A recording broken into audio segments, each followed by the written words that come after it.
Okay, so we're gonna start it off kind of soft. Okay, and just know that when I sip tea like old school black people from the South. I had this cousin, and he'd be sitting there like coffee, and he'd sit there and he'd pour that shit in a saucer, and then he'd flip the shit up, and then he'd blow it like this. That's where the damn term like soup hot coolers tea. come in. And he'd just be blowing that shit like that, and then he'd be drinking that shit, and he'd be like, yeah, that's good tea. So just no, go ahead. All right. So we're gonna start off talking a little bit about marriage, Okay. because it's a lot of single cousins out here, and sometimes single people be trying to get advice from single people. Oh, that's when fucked really up. you should be trying to get advice from like a married person or someone that maybe been on a very long relationship, but preferably a married person, Yeah. because they can probably definitely give you the type of advice that you're looking for. So that's what Yeah, we about just to don't talk ask about. no divorcee. Huh? Just don't ask a divorcee. At that, I mean, pick a time. If you ask a divorcee for advice, Okay. make sure it's been a few years. Okay. Because if it's been like in that first year, How long you been married for? 20 years. Ooh, No, that's 19, a long I'm sorry. time. When y'all 20. gonna hit 20? Oh, we hit 20 in July. July. Oh, Yeah, went out that's to a long Vegas. time. So what made you know like this gonna be her? This my forever, and we finna rock out for the rest of our life. I was a junior at that time, and she was a freshman. And, well, no, that was the next year over. I was a senior, and she was a sophomore. Been rocking ever since. Okay. All right. So, to say this one, that to me was like a sign. So it was like, I don't like to necessarily, at that time especially, I didn't believe in destiny or nothing like shit like that. But, I mean, even though I do now. But. Did you have to talk to her dad to ask him, can you marry her? Oh, yeah, that was How that experience went? So I gotta tell you how. Now remember, I already said that me and her was like, I already been like, I ain't my girlfriend. Now her mama was flabbergasted. Her mama. She tell the story. Her mama was like, I can't believe I sent you all the way down to Winston-Salem for you to bring somebody home from Lenore, North motherfucking Carolina. And so that was the thing. I literally had to put work in to win her mama over. And I love her mama to death. She is just heaven sent for me. And as far as for my whole life and everything else and dealing with mom and all that, she just been that lady for me. And without any words said. So when I tell you the story about her dad and asking him, I have to tell you the whole story about the engagement part. So I was working for First Union, and First Union had decided, we was about to go into a merger with Wachovia, that they were looking at outsourcing my department to AT&T or somewhere like that. And so they put us on a 6 month kind of watch type of thing. And so we was like, oh, fuck, we may even lose our damn job over this shit. So me and her, let me tell this. Let me do a little bit. Let me give you some more tea. Okay. Let me do that right now. Give us some more tea then. All right, because like I said before, I didn't do the girlfriend-boyfriend thing. And I had already said I'd date other women. And 2001 came because we were in Charlotte. She moved to Charlotte. She was in her own place. I was over in mine. Okay. And we had this talk. And it had been a while. Well, how many years is that? Was that? 6. And she was like, look, I ain't playing this shit no more. You got 6 months to decide what the fuck you gonna do. And I ain't saying you 6 months that we gotta be married and damn thing. I'm just saying, I'm just saying 6 months that we move forward a lot more. What's the name? I don't give a damn girlfriend. We moved that shit forward.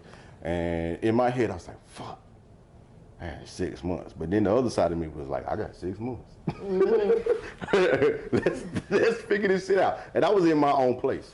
So 6 months go by. I said, okay, well, let's do that. She said, well, the first step is we need to move in together. And so we moved in together that year. Was that 2001 or 2002? 2002. No, yeah, 2001. Was it 2001? Or 2002. Anyway, we did that, and then the outsourcing came, and it was December, and I've been talking to my boy because me and my boys were talking about because he was in the same situation about what we gonna do, and I was like, dude, I got to figure out something, blah blah blah. December, first union came back and said we're not outsourcing your job. Okay. But because you guys were a part of that, we're gonna cut you a check. And they cut me a check for $5,000. Okay. And once again, I remember I said before, I take signs, and I was like, yep, there's another motherfucking sign. So I went down the rabbit hole researching rings and all that stuff. I done learned to tell the difference between a damn fucking I-class diamond, H-class, all that damn type of shit, color, clarity, cuts, from princess to trillion to damn round and brilliant and all that damn type of shit. And from settings to platinum to gold and all that. And I said, yeah, okay, I'm gonna get, and I bought the ring. And I actually put it together myself. I just didn't go pick a ring out. I actually designed the shit. Okay. And I said, I want this stone. I want this type of setting. I want these baguettes on the damn side of it. I want this. That's what we doing. Okay. And when I did it, I said, this damn ring got to stand the fucking test of time.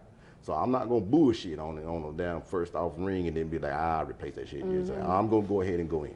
And so I took that money, and that's what I did. Okay. And now I one thing I'm gonna always do is I'm gonna stay fly.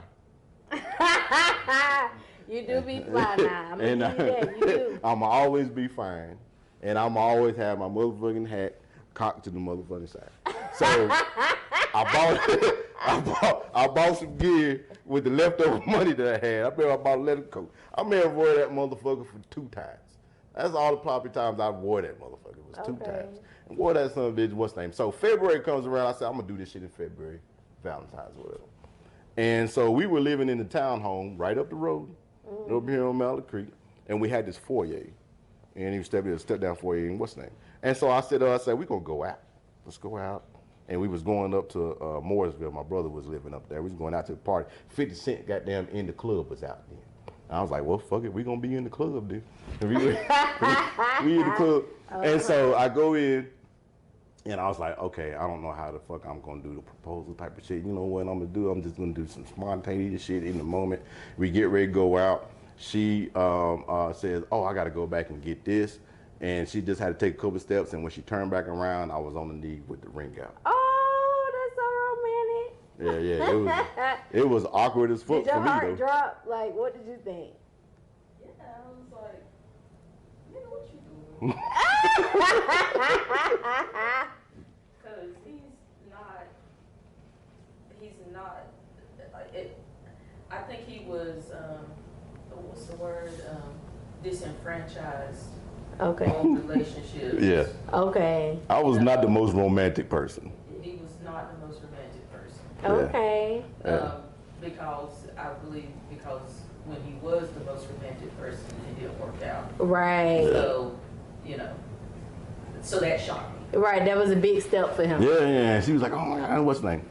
So we go out, what's the name? So we go up to her parents, and this is a couple days later. Okay. And we sitting in there, and her mama's what's the name, and her daddy's sitting over there, and then her and her mama start talking, and Katie starts looking at me, and then her mama starts looking at me, and I'm looking back like, what the hell, y'all? What's going on? And he's looking at me, and what's that? And then Candy's just like, Daddy, you know I got this ring on my finger. Ain't there something Greg's supposed to ask you? And I'm like, what the fuck are you talking about? What we talking about? And her mom was like, yeah, ain't there something you supposed to ask Glenn? And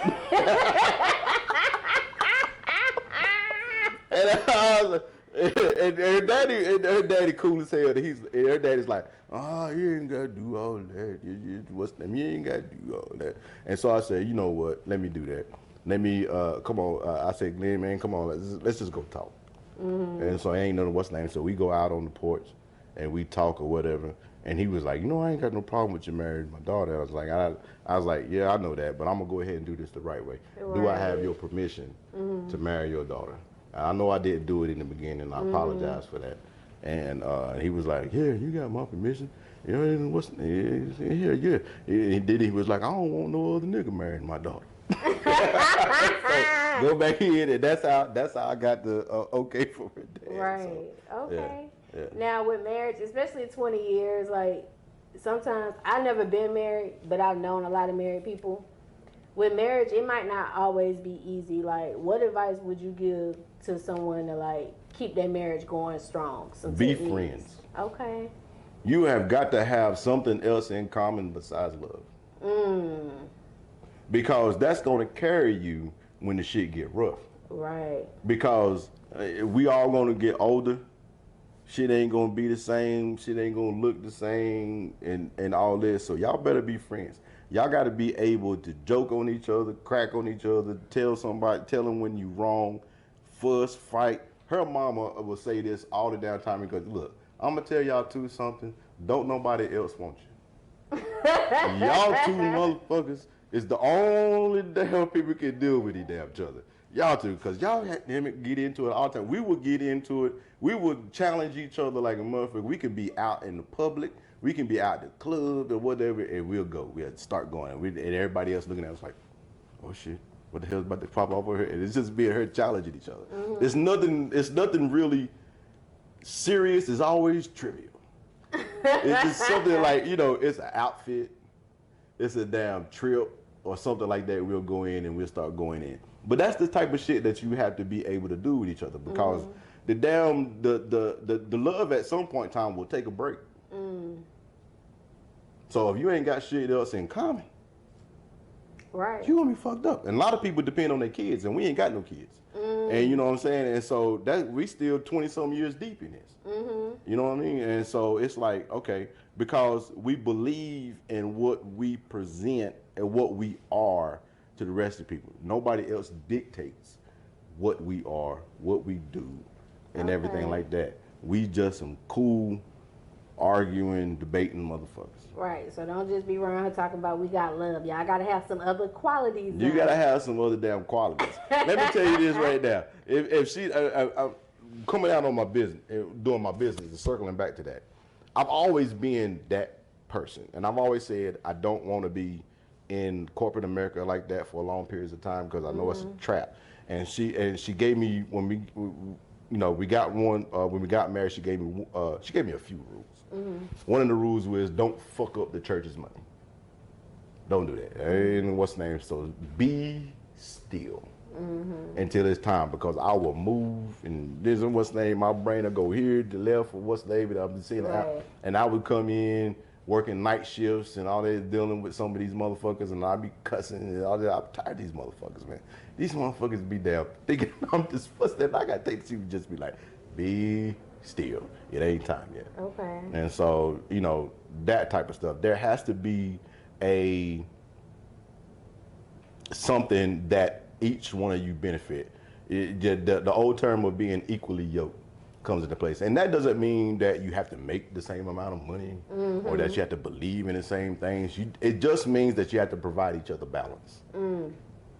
And that's what the key is from that. If you provide each other balance, then you can have some longevity. And understand that there's going to be some ups, there's going to be some downs. There's going to be some things that you go through that, that you're going to have to know about. Know when to say when, know when to push, know when to just shut the fuck up. Okay. Y'all already know it's your girl, Goddess 7, and today's commercial break is sponsored by Bundles by K-Lord. She has all types of bundles. This is actually some of the bundles right here. So what type you have again? So right now I'm wearing the straight hair, you know what I'm saying? All I did was crimp it a little bit just to give it some body. But yeah, I'm wearing a 16-inch 5x5 HD closure. And then 18, 20, and 22 for the lengths. And y'all see how long it is? Who 22 is inches? Who 22 is going that low? Y'all can find my booking site at www.bundlesbykalore.online. That's BUNDLESBYKALORE. Period.